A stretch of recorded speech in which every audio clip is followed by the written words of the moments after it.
such an amazing audience, such an amazing country, and such an amazing future.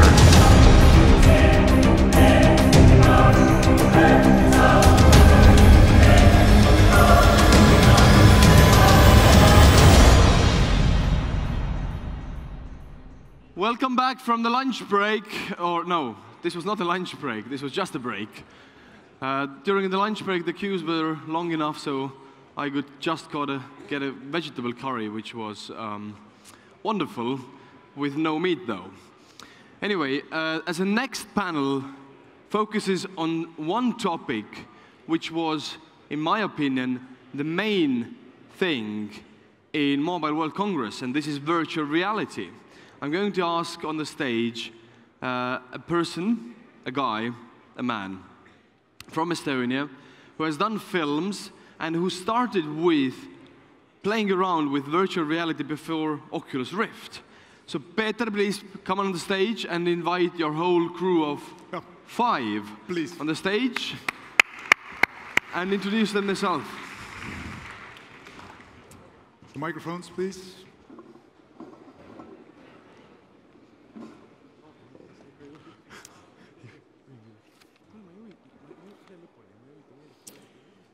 So, we have this amazing panel of, as Paul just said, huge variety of different human beings. So, what I would like to start with is starting up from Arnaud. Let's everybody do like a short intro of themselves, few sentences.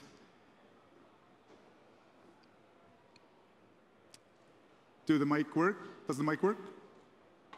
2, 3. Yeah, it does work. Hi, my name is Arnaud. I'm French. Don't hold this against me.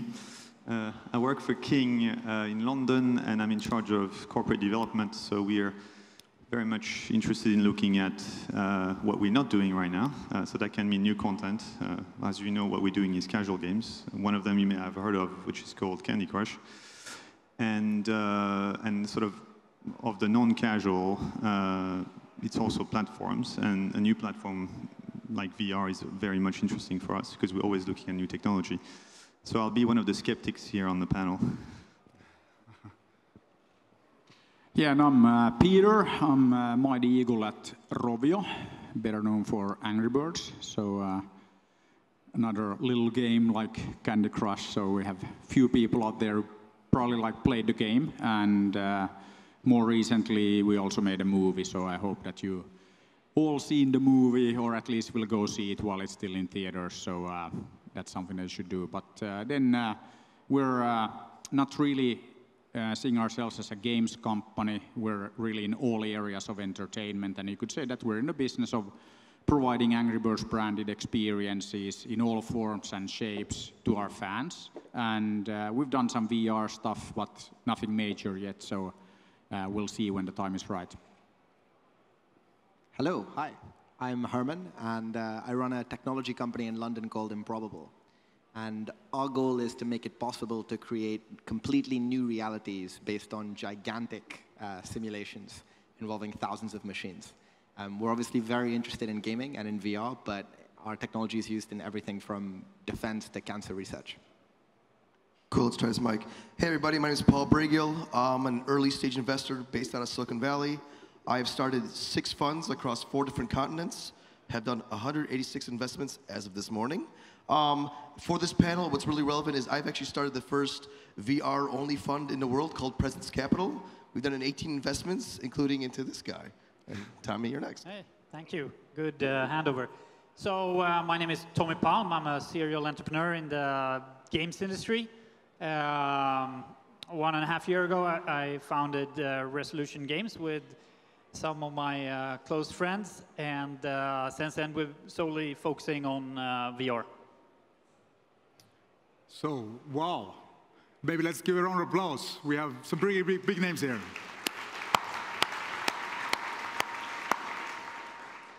So, 2016 is titled kind of like Year of VR.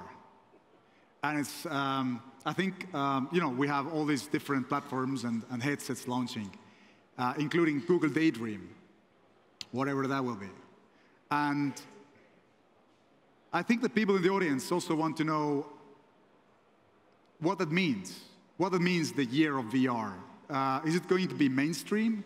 Is it going to be a necessity? Well, I'll start because I'm closest. I heard it first. So I don't know if this is the year of VR, actually. It's definitely the year when the first hardware is starting to trickle through. But it will take some time to get a proper user base, and it'll take some time to get a lot of great content in the market. And this is kind of a hen and egg situation right now, where we need to see some killer apps in order for people to have a reason to go out and buy these fairly expensive headsets at this point. But yeah, that's why I'm here, to change that. So. Oh, Paul, you have invested in VR. Yeah, I mean, why on earth have you done that? Yeah, I mean, we've been very active in the last year and a half, or well, I guess, no, less than a year. Okay, but yeah, I mean, it is the year that these hardware platforms have launched, right? And it's the year people start thinking about it, the year people actually just start getting into their psyche. Okay, VR might be something we want to do, right? But I mean, for us, yeah, it's still early, right? So actually, every investment that we put money into, we tell them, you guys should have money for at least 2 years at least, if not 3, because we don't know the adoption curve. It might be kind of slow in the beginning. It will take off eventually, but yeah, you have to kind of plan for that. Like, I mean, I know these guys, they raised money for more than a couple of years. Other people are doing this exact same thing. And so I think you have to go out there and start thinking about it, but plan for a few years ahead. And so, yeah, it's the year that VR's maybe hit mainstream in the conversation. But yeah, in terms of adoption, I mean, how many people, okay, let me ask you a different question. How many people in this room actually have tried a VR headset?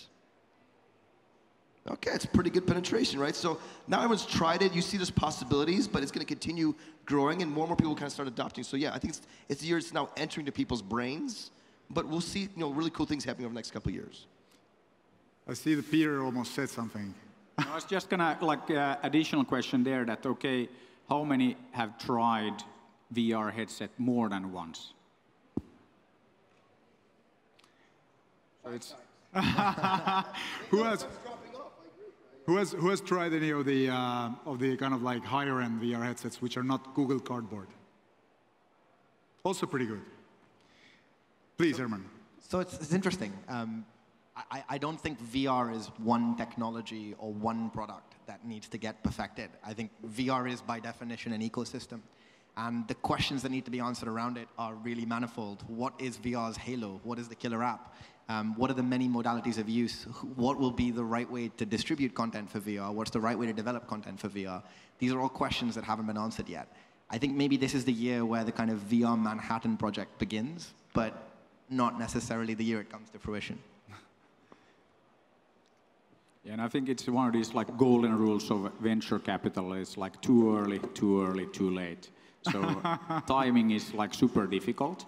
And yeah, I think that it's one of these things that, okay, is this the year of VR?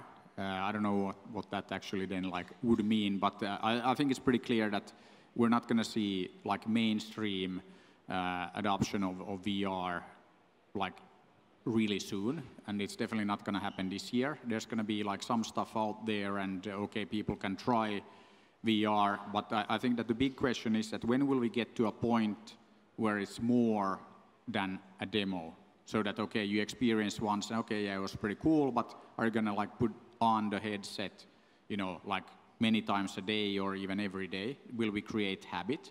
And I think that's something that will take a while. And I think that it's going to be interesting to see when we reach this kind of like Angry Birds moment of VR. And what I mean by that is that every day I have people come up to me and say that, okay, I never play games, or my wife never plays games, but she plays Angry Birds. And this is something that used to be very common like a couple of years ago. And of course now when somebody says that they play games on their phone, of course, I mean, like everybody does, it's normal. But we have to keep in mind that it's not that long ago when games were only played by gamers. And now it's become normal. Of course, I mean, I play games, and I don't like call myself a gamer just because I play games. It's just like we don't call, people who watch TV, watchers or something like that. And I think that with VR, we're still waiting for that kind of like moment that, you know, like your mom and dad play, you know, with their VR headsets. So, you know, will that happen next year, 2 years? I'm not so sure if your companies will have money for long enough. We'll see. But I mean, we made the first game at Rovio, Year of the Mobile, 2003. And then we made, you know, altogether 51 games and 2009 Angry Birds. So we didn't get the timing exactly right, and we kind of like luckily survived. But I think that a lot of people in this VR space will not survive because 2 years might not be enough. Yeah, so I'll just say that 16 will definitely not be the year where VR is going to go mainstream, but I think it will go mainstream. What's very interesting, I think, and I don't think you had that 20 years ago, certainly not, so that you have this giant base of smartphones that's already installed, and the penetration obviously is slowing down, but you have anything between 1.5 and 2 billion phones that's, you know, that are smartphones. So if somebody cracks how to attach at a rate that's high enough to that base, I think you could have penetration that's actually quite high, quite fast. And I don't think that was ever possible before. So that would be number one. The second one that's very interesting is that it's a very strategic, I think, platform for Facebook. So they missed the, you know, being one of the owners of the mobile ecosystem and having a 30% tax. So that this is where Google, obviously, and Apple managed to do that. And this time around, they have a shot at owning that for yet another platform. So for them, it's going to be huge, and they're going to invest a lot. So those two forces, one is giant install base of smartphones. Number two, a very big player like Facebook that has a vested interest in making it work. I think that could precipitate things. Yet, obviously, as a game developer of scale, I would want to see this to be in enough hands that I would start worrying about it. Wow. All these people came in here excited about VR, and now we have such a morbid start. So, but let's address the issues. What are the biggest hurdles to take VR mainstream? Why isn't it happening then? Why 2 years at least? I mean, it's not even really clear where the money is, per se. I mean, we use the example of handsets or consoles. Console manufacturers don't make money on their consoles. I mean, very few can, right? Handsets similarly, I mean, it's great to be Google and have Android. It's not great to sell a generic Android phone. So there's a lot of fixation on headsets. Is that where the money is? You know, what's the Windows equivalent for VR? Is there an OS or common backend? Will there be one? Will it be possible for a company to own one store across all devices and win that war? I don't know, maybe not. So if we don't know where the money is, it's hard for there to be a repeated loop of investment in the same space. Well, I don't think any of these guys are putting in for the money. Like, I talk to all these Chinese headset makers, and they don't care about the money part with the hardware. They want to go out there, and they want to go out there and build a platform. They're like, hey, we saw Facebook did this, you know, we saw that, you know, Google did this. We want that too, right? So they're throwing money. I mean, there's multiple companies in China that are betting the whole company. They're like, fuck this shit. Okay, we didn't win in mobile. Google owned us, or, you know, Apple owned us. This is our chance to become one of the top 3 or 4 people in the world. And this is like their kind of wedge. They're like, if we could put ourselves in there, we might figure this out. So I think people are betting the farm here. And that's what makes it really interesting. So there'll be a lot of money thrown at this. Should we make first prediction that turns out to be wrong and makes me look really bad in 3 years? So it worked on PC and it worked on mobile because no one quite understood where the power would be, and 1 or 2 companies happened to get really lucky and then own it, like Windows and Microsoft, right? Everyone is betting the farm. Everyone wants to be that platform, and thus no one will completely own it, in my view. And we're going to end up have a much more fragmented It could become very fragmented. I mean, it's already happening in China. Like, I have teams of mine, and they're like, what platform do we develop for? I'm like, whoever's going to give you the most money for now, right? Survive. And then I think there'll be a lot of drop-off, though. I mean, we did see things like this in console wars, you know, and over the years, companies drop off. So I think that it will be very fragmented at the beginning, but then people start dropping off because either they don't have the money to last, like some random Chinese guy or some random American company can't quite go that distance. And then, yeah, there'll be a couple big players that either have enough money to keep it going, or they did something really magical and very different that separated them from themselves. So, yeah. Interesting. So, Paul, you mentioned China. It just reminded me of a story. I was tell a story. So I was talking about VR to students, and I always want to have feedback later. So I asked one of the young women who listened to me and asked, you know, like, how was my talk? Was I clear? Was I understandable? And she said, you know, it was all really cool, but you say China, like Donald Trump. So China just reminded me of this Donald Trump story. But so China is huge.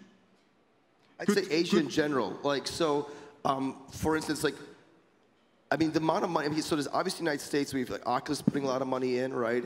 But then outside of that, Asia's the ones really driving this, right? So you have Sony putting a bunch of money in PlayStation VR, you have HTC with the Vive, and then you have like Tencent, all these other guys very quietly doing stuff. So I'm seeing a big shift in Asia just putting money at this, because I feel that they're kind of pissed off that they didn't get the Facebook, they don't have the Google, they don't have the Apple platforms, even though they're the ones manufacturing that shit. They're like, what the hell? We manufacture all this stuff and we don't own the platform. So I think that's why they're putting so much money into this. And I think VR is their angle into it. At least that's my theory, right? And that's kind of the way they're acting. So yeah. They wanted it as badly as Mark Zuckerberg wanted. Yeah, yeah, the hardware, you don't make money off the hardware, right? The margins are so tight, right? And you saw, I mean, over the last 20 years, right? First, all the hardware was done in Taiwan. Then it moved to China. And it gets cheaper and cheaper, margins are less and less. And you're like, okay, cool. So we make all this hardware for the world, but we don't get all the value that Apple gets on their store. We don't get all the value that Google does, right?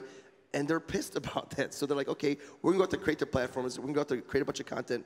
Hopefully we'll own one of the main stores or something like that. And then we could go with that. So yeah, I think it's very important. So China will save VR. What did you say? China is saving VR. Potentially, or they're propping it up. Maybe it's fool's gold. We don't know, but they're definitely putting a lot of money into it. Yeah, I've tried actually some of their generic headsets connect to PC, and it's really interesting that there's just not enough room for my nose. It's really interesting that Chinese managed to make headsets that are designed for Asian nose type. So just FYI, it's quite crazy what's going on there. There's lots of stuff, and quality is not most is very good quality. So I know the VR industry is still very young, but do we have something to learn so far? Tommy, maybe. I mean, you've been developing for VR games for like 1.5 years. What's your lesson learned? Oh, there is an enormous amount of lessons learned, and there is still many lessons to be learned. I think for me, VR is a very experimental area. It's not something you can do really well if you have a theory of what's going to work. You need to try it out. So we try to be very small and senior game developers to try a massive amount of different things out, sort of like prototype, and kind of figure out, okay, the brain really believes this. VR is very much simulated reality, and sometimes your brain just won't accept it. One good example of that is that in the beginning, we often internally at Resolution talked about, one of those moments you really like in nature is when you come up high on a mountain and you look out and you have this grand view. Your brain tends to not believe that as much as you do believe a dark cellar with monsters lurking in every corner. It's much easier to convince somebody that that is a reality they are in. So it's just, go in there and try a bunch of different stuff. One thing that works really well, I want to mention, is characters. If you see a well-designed character and you have these eyes looking at you, you tend to really get a special emotion and connection with that. So it's not just environment, it's the characters as well. The characters and motion capture, animating them, especially facial animations, it must be pretty darn expensive. Peter, have you experienced, experimented with VR in-house? Yeah, we've done some work around VR, and of course, I mean, again, we don't view ourselves as like a technology company, but of course we need to be aware of like all the technology, including VR, and we've done several prototypes with Angry Birds and VR, and of course, I mean, we'd agree that it's not just in VR; it's in like everything. Characters kind of like helps, and that you can create strong kind of like emotional attachment to characters. I mean, that's not like a huge surprise probably for anybody. But I think that it's important for us, and I mean, just as Tommy said, that there's so much to be learned, and that's like with any new technology, any new like media, that you can't just take a console game and then you throw it at your mobile and it just like works. I think that's again like what a lot of the players learned, and I think that we'll see the same kind of thing here, that okay, you can't just take a console or mobile or whatever game and okay, now we're going to make like this amazing VR experience. You really have to build the VR experience with VR in mind, like from the ground up. And I think that that's probably like a lesson that applies like from what all of us have learned like from mobile, that you have to do VR for VR from the ground up, and that's again I think one thing that justifies getting into VR early. But I still think that it's very early right now, and it's super difficult to predict when it will be mainstream and when it kind of like becomes like really attractive. But then of course, then you get to the like the last part of my like golden rule of venture capital. Then you're like too late. But if you look at some of the players that came into mobile pretty late, they're doing pretty well now, so they're making billions. So I think that we're not in a rush, but of course we always want to move very fast. So actually I have a question for both Herman and Tommy. So you picked, so today you have three choices if you want to develop for VR, right? So you go for PC, you go for console, which will be PlayStation VR, or you decide to go on mobile, and for now, the only thing that actually works would be, I guess you've done it for Gear VR and the Oculus store, right? So why did you choose what you chose, and why did you decide to do it now? Because you could have picked another platform. And then for Herman, it's interesting because he's trying to abstract out whatever platform is going to come up at some point, then he wants his thing to work no matter what. So I think those are two very different approaches, and I think they're quite interesting. If there's anybody here who wants to be a game developer or a developer of content, what's your advice to them as to how you think about developing for what platform in the next year or two? Please, of course. So we're right now focusing very much on mobile VR. And the reason behind that is several different things. One of the things is the price point is very accessible. I really like that. You already have invested quite a lot of money to get a good smartphone anyway. And if you can use that, the additional cost of owning a really capable VR headset is very low. However, with mobile VR, there is still a lot of unresolved issues. One of them is the input, the controller. You typically want hands in VR. That's going to be one of the holy grails. When you can use your hands, you can touch things, and you know instinctively how to use a lighter or a phone, anything that you see in front of you, and that just changes everything. Right now, you have either a joystick or a button or something. It's just not, it takes a lot of learning to make something really good there. So yeah, I'm a big, strong believer in mobile. We've seen a lot of trends pointing in that direction. But I think that these two platforms is going to converge at some point. So to draw that mobile parallel again, at risk of having far more experienced mobile people around me, mobile allowed you to develop cheaper experiences quicker and to throw them out there and to try and touch on a combination of mechanics, and it invented the notion of casual. I don't think VR, at least initial VR, is going to be a casual platform. I'm not going to sit at the bus stop and casually disassociate myself from reality while my friends sit either side of me. What are you doing? I'm just in another world for the next few seconds. I'll be back in a moment. And that creates a challenge for developers because it's all about reality and immersion. And if that's the case, then a lot of the unanswered questions from PC and console gaming can no longer be glossed over.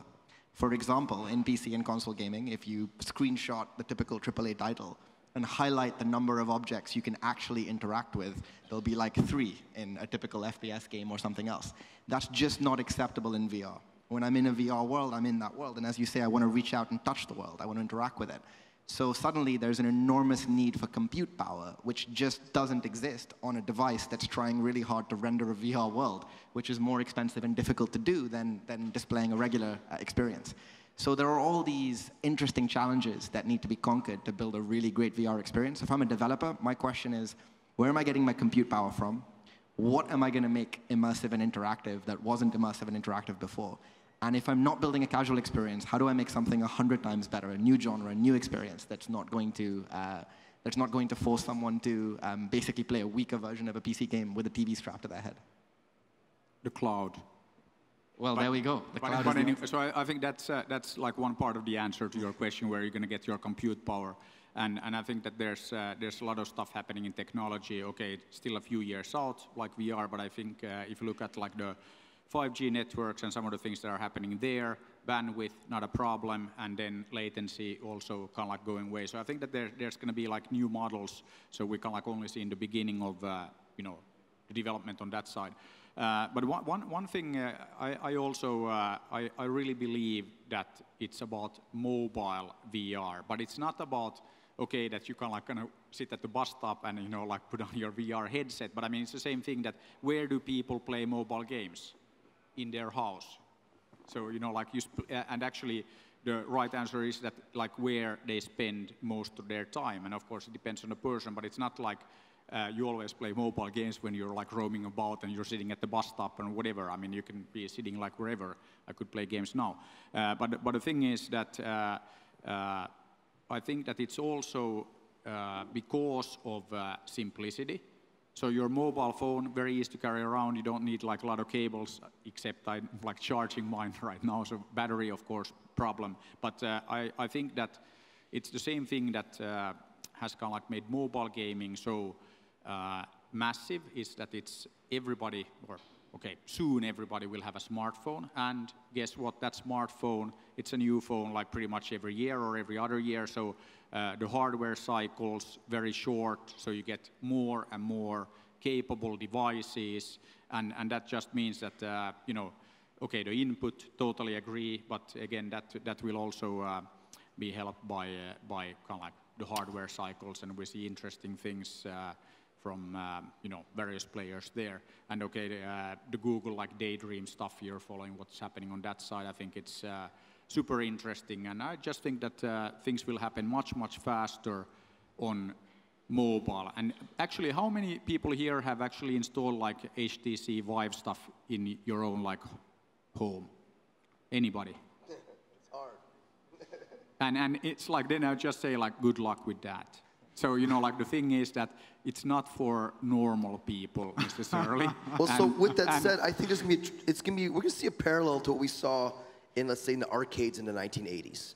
I think that we're going to see like this super amazing stuff like HTC Vive experiences, almost like, yeah, like people will go like in certain countries there are still like internet cafe cultures in Asia especially. I've heard of like, you know, movie theaters retrofitting stuff. So I think you'll have these like really amazing, beautiful experiences. You're like, holy shit, that's the future of VR, right? And then you'll have like your shitty Atari 2600 or, you know, crappy, you know, old school PC or a Commodore 64. They'll play some cool stuff and get you basic experience. And as Tommy said, it will converge, right? And these devices are getting faster and faster all the time. But I think we're going to see both worlds. And actually, I think there'll be companies who super excel in the mobile space and be very easy to put on and not really complex to use. And then we're going to see some companies that just excel at, you know, building the most beautiful stuff for these kind of like 3, 5, 10-minute experiences at a theme park or whatever you want to call it. Have you seen Enter the Void or The Void? I have seen it, yeah, of course. Utah, yeah. Tommy wants to say something very important. Yeah, I wanna pick up something that Herman said. You said VR is not a casual platform, and I agree to a certain point. But I want to make a point here. Early VR, to be clear, just in the next year to 2 years, not that. You know, VR is extremely intuitive. You do not need a lot of fantasy. Something we needed in the 80s on Commodore 64 was just the people who had really good fantasy could replace that square with, okay, that's a tank, and I'm gonna shoot this other square. That's not needed in VR. I've seen a lot of elderly people try VR, and they instantly get it, obviously, because you use your regular notion about the reality in order to connect to it. Just to answer that point, yeah, I totally agree with you. When I talk about casual, I simply mean that the experience won't be something that you do very briefly. I think it'll be something that you really get immersed in, that becomes meaningful and important to you, and that creates greater expectations in terms of interaction. And to your point, absolutely. The lack of fantasy and substitution means that the worlds need to be even more interactive and alive, right? That elderly person is going to expect this table to be interactable, that bottle of water to be interactable. And to your point, the cloud is absolutely the answer. And in case anyone was wondering, that's what we're selling. But I think this is actually the point that you're making there about that it becomes more important that the environment and the world and everything is kind of like more real, more believable. But I think that it's also like with VR that there's now like a lot of like really cool like demos, and you put on the headset once and okay, yeah, cool, I've seen it, and then I don't need to see this again. And I think that this is a little bit also that there's a lot of like it's a lot more demanding for the creators. So if you look at some of the Hollywood movies now, big blockbusters, and like look at like some of the latest Avengers movies, I've seen them all. I don't necessarily remember any of the stuff that happened because the story is not like massive, but there's like a lot of explosions and special effects and people fighting and like, okay, what happened? And I think that this is also one thing that with the VR, yes, we can make it look fantastic, but some of the games that you mentioned, the 2 blocks fighting and it's a tank, that it's actually can be a much better and richer and even more engaging experience. It's only 2 blocks, but you fill it kind of like with your fantasy, and you kind of like you get more engaged. And I think that this is also like a balance, and it's not just like with VR now that okay, let's just like make massive explosions and like people will be happy, but they will not be happy enough to come back. And I think this is like story, character, no replacement for that. And it's not just about special effects. May I moderate a little? Supposed to moderate. So you have something. So we're talking right now a lot about platforms, kind of potential entry barriers for not too well-funded small teams or developers. Even the industry itself, even the consumers, the tech is expensive, the good one at least. Let's address this platform, I think, because the platform has been through several times, but not everybody knows what it means. So platform is either mobile, PC, or console. So we have, I'll just do a little crash course. So we have mobile, which is Gear VR or Google Cardboard, where you insert your mobile phone into, and now Google Daydream is approaching with their launch. So we have PC, which is then Oculus Rift and HTC Vive that connect to your PC, and there's a couple of players in China that we can't wear. And then we have also the console, of which the only one promised to launch in 2016 is PlayStation, Sony PlayStation, PSVR. And of course, there are rumors about Microsoft going to bundle with Oculus. My question is, which one is kind of the winner in this race? Which platform in a short and long term will make most impact? What make TV do you have? Does anyone, who here knows what make TV they have? Like actually knows whether it's, which manufacturer made their television headset? Who knows what TV you have? Do you have a JVC TV? Sharp, do you have a Sharp? Is it Panasonic or whatever? Very few people know what make TV they have. We're very interested in TV programs like Game of Thrones and others, but we're not having a conversation about TV manufacturing, right? That's interesting. Like you talk about which platform is better. I wonder whether it matters. I don't talk about brand. I talk about platform, which is like, or is it who makes the difference between TV and radio? Of course, but it's the definition of an invisible device, right? Yeah. An iPhone is awesome because I can show it off. My friends will see it. The brand matters. The feel of it matters. This is a headset that's designed to create an effectively identical experience with every other headset. It's literally invisible when I put it on. It could look like the ugliest thing in the world. And really, I'm going to buy the cheapest, fastest one, right? Just like with beige box PCs back in the day. So the question is that the right question? And maybe others. I don't know. You could argue about like the console wars, right? I mean, you look at like a PlayStation, Xbox. It's basically the same shit, right? But they have certain plans for exclusive content, And yeah, so I think it becomes a platform as who's creating the content, or is the hardware slightly different where it encourages different types of content? So actually, I think that is a pretty relevant question, right? And like, who's going to win the war? Who's going to buy out the the really cool stuff initially? They might start getting more momentum, and then they might become the standard by default, right? iOS is, iOS, Android are pretty similar now, but iOS has better content. And that's why a lot of people drive to it first, right? So yeah. I think the console analogy is a sounder one than the mobile one. But then that's interesting, because are VR manufacturers today behaving like the old console players? Are they games publishers?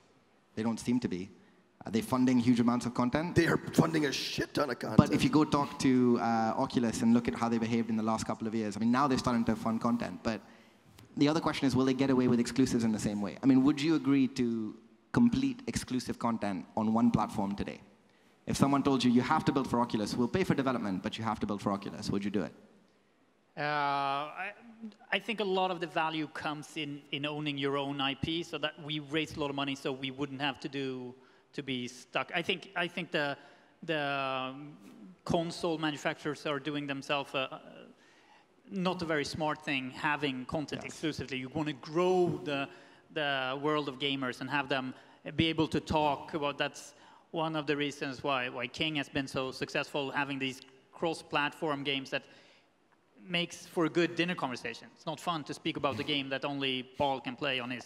And you have the money, because the venture capital space is much more mature than it was when the consoles were first coming up. Agreed. I mean, we want them to stay independent, right? And Exactly. we're encouraging all of our developers and teams to invest in. But that being said, I'd say 2/3 or 3/4 of the content being created on these things is exclusive. Like, Oculus is paying a shit ton. I know HTC's been quietly paying a lot of money. PlayStation, for sure, has been paying a lot of money. Maybe not for all your IP, but for one product. Like, hey, you guys, and also they've been buying up stuff too, as like internal, like, second-party studios, what do you want to call it? So. And now I have to make, sorry for I'll venture one thing, which is that it's irrelevant, because I think they can all individually win. They're all big enough as an ecosystem. So if you look at console, just PS4, even on its own, is what, 37 million install base. When the other guys come in, it's 100 to 200 million install base. That's enough to make a big market. It's number one. On PC, you have Steam VR, right, which is working with HTC. They have 120 million registered players. That's enough to have a big market. And then on smartphone, obviously that's more interesting for me, but because it's much, much bigger, and that's a third platform that can be big. So you don't have to have a winner.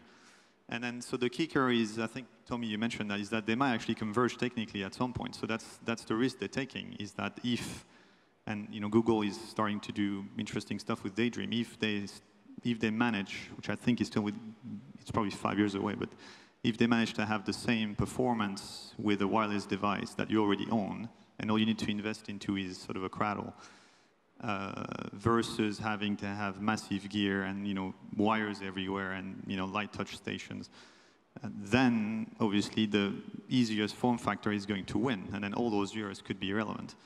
So that's the risk they're taking. That's what I would say. So I don't think it matters. I think it's going to be big enough, and even if they go in parallel, it will still be big enough, which is why it could be a big market. And on the content side, actually, I don't think it matters. I mean, obviously, exclusivity matters for specific games, but to me, what matters is the expertise. So if you look at PC or console, it's all about how do you make big money with that content, right? Because you have the mind-blowing experience. It's just crazy, amazing. 2 years of development at least to make something that, it's so big that it's like a big movie, right? So that's number one. And then their pricing model is you pay up front. And then you have another model, which is completely different, which is what we do, which is you're very, very clever at how you do free-to-play with the game, and it's just much more sort of mainstream. So you engage a lot of people, like an insane amount of people. Some of those will pay, but most of them, the vast majority, they don't, and they still enjoy themselves. And then so it's a different kind of skill, which is how do I make money on casual games at scale with free-to-play?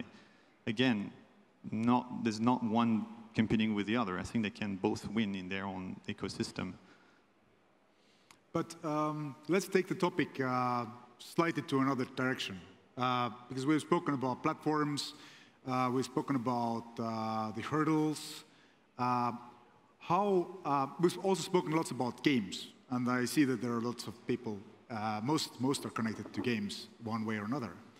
But how else do you see that VR could influence the everyday life? What else VR can do for our lives? And I see that you were first. Yeah, I mean, well, this is very relevant for me because we've done 18 investments, only 3, maybe 4 are gaming or gaming connected, right?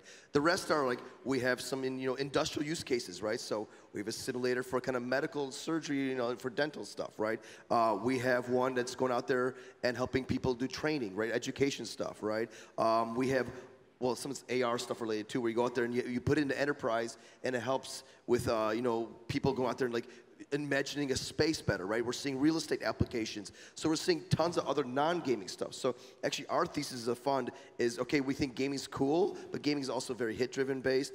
So we want to, apply to a whole bunch of things. And I think that, once you put yourself in a spatial, like a 3D space and you're inside of it, there's going to be completely new use cases that are going to apply to your businesses, it's going to apply to your everyday life, the way you're planning routes, or you're planning a city, or you're planning, your house, everything. It's going to be really quite interesting. And I think we're just touching upon that stuff. I think gaming is kind of like the low-hanging fruit. It makes sense. Like, oh, okay, cool. I get transported to this world. It makes a lot of sense. But I think the really cool stuff is going to happen in the upcoming years as people just playing more games. They'll get more comfortable and they'll start doing new things. I mean, just think about all of us. All of us probably started playing games and then you moved on to other things. So I think it's kind of almost like a gateway drug into the VR and AR space. Tell me. The thing that really convinced me that VR and AR is kind of the next logical step in computing in general is the educational aspects of VR. When virtual reality really works, you are experiencing things. If you read a textbook or something, your brain needs to go through that motion of translating everything, whereas you are in virtual reality and you are seeing something with your own eyes and hearing it, and that's going to have a huge impact on your memory and your ability to learn something really fast. So that's when I started feeling that, okay, I stumbled on this because I love gaming. I think it's a next logical platform for games, but this is going to be much bigger than that. This is as big as the discovery of internet. And Herman? Yeah, I totally agree. And actually, even in entertainment, to take it a little bit left field, when you combine a VR headset with a cloud-based platform, I mean, we're working on something similar to this that could allow millions of people in the same world, billions of persistent simulated entities in that world, things that you can interact with. Is that a game anymore, or is that something else? That's not a game anymore, as far as I'm concerned. That's a world. That's a place. So, are we talking about a future where you don't go to school anymore because you go to school? Maybe, but we're probably also talking about a world where there's all sorts of alternate realities giving people completely new experiences that help them find meaning in the world in ways that seem kind of strange and creepy to us now, but will probably seem very normal to our kids and grandkids. I mean, that's kind of an inevitability. Like, we have some of this tech now. VR is ready now. You can start building worlds today. So I think as it gets better and better with time, that's an inevitability. And I also think that there's some other pretty low-hanging fruits besides games. So if you look at sports, so again, I mean, there's 500 million people who watch, El Clasico every time, Barca and Real Madrid play. So then, if you can allow those guys to kind of experience it in full 360, I think that, okay, maybe not all 500 million people, pay for it, but even if it's only 100 million, it's pretty big. So I think that there's a lot of that, or watching the NBA finals or whatever. So kind of it's proven that people pay for sports in all forms and shapes, not just going to the stadium because not everybody can. So I think that there are a lot of these kind of things that will also happen, and all of these games, sports, massive worlds, all of that we're at the point with VR, and I was talking about that we need to find this Angry Birds moment that then everybody is using VR and it's just normal, and we're not quite there, but all of these little things will help, and then at some point it's mainstream, and then we can all make a lot of money. Well, one thing I'd say is that it's already happening, right? So you have Time Warner and Comcast who just invested in XVR, and you have Disney who invested in Jaunt, so they're already thinking about okay, so if that's going to be the next platform through which people will consume my content, I want to belong that, and I'm not waiting. So even those sort of more traditional players, we don't really look at, take way ahead of everyone. Well, at least traditionally, I think they're changing, but they're already investing. So, I have one more topic to cover, though we are slowly running out of time. One quick topic. AR and VR, augmented reality is the mixed reality. Are they competing, or are they kind of complementing one another? I mean, they are very similar technologies in many forms and ways. That's one of the reasons why I'm really bullish on mobile VR, is that's very close to AR. AR is a little bit further away into the future. I would say 5 to 7 years from my point of view before we have mainstream AR. Yeah, it's just an evolution. I think A will end up all being AR devices or dual-purpose devices. But yeah, the biggest thing with AR is just like all the computer vision problems, all the interface things. You actually have to be in a real world, not stumbling and hitting walls. It's quite difficult. But it'll get there. But yeah, I think it'll just merge into that. Having seen things like Magic Leap and HoloLens firsthand, I think AR will probably get adopted even quicker because of the industrial. It'll be way easier adoption, because the industrial applications being so massive for those products. Okay. Arnaud, you are a big skepticist of VR. Are you also a skepticist of AR? About AR? No, no, AR, but I agree with Tommy that it's technically further away. But no, I actually think that AR is going to be a much bigger market than VR. I mean, think about it. You don't have to. I mean, VR, that's a very unsexy way to say that, but you slap a screen onto your face, okay, to see another world, and you just abstract out entirely what's in front of you. With AR, you can combine both, right? So A, it's more intuitive, and B, you can actually do a lot more things. So actually, no, I think it's going to be bigger, AR. But Peter, you're going to say something, because you still have to wear things. But I think one of the things here is that actually in the end it doesn't really matter, and I don't think that VR, AR, are they competing or something like that. But I think that it's in the end it's about the experience, and then also like how do you learn what is like real AR? I mean it's again, you can augment reality in many ways, and it's already like pretty big. It depends on like how you want to define it. And I also think that we should all keep in mind that it's very, very easy to get carried away with technology. So there are a lot of people who are thinking that, Google Glass, amazing, everybody will be wearing these. And it was pretty obvious for many that, it might not be totally mainstream because it makes you look like, something. So I think that we should keep in mind that even if technology makes it possible, if it makes you look stupid, a lot of people kind of like don't appreciate it. So it has to be a natural experience. You have to be able to create habit, and I think that it's not AR, VR, whatever, but it has to be like fantastic experience. Let me close this topic and maybe this panel with. You just ate the time of the audience questions away. Yeah. That's it. So yeah. I just wanted to say just spread out one more idea that I picked up. I met Ryan Pumplin from MetaVision last week. He's the VP of partnerships, and he said this very interesting idea that maybe they will merge. Maybe there will be just a small button. I will have the same headset. At one moment you see through it, and the other moment it closes and becomes immersive again. But it's just an idea from MetaVision. I actually had a question. But let's take some questions. Peter, I have a question to you. Because I know that your company focuses not on what you put on your head, but below the neck. What's most interesting or toughest thing there?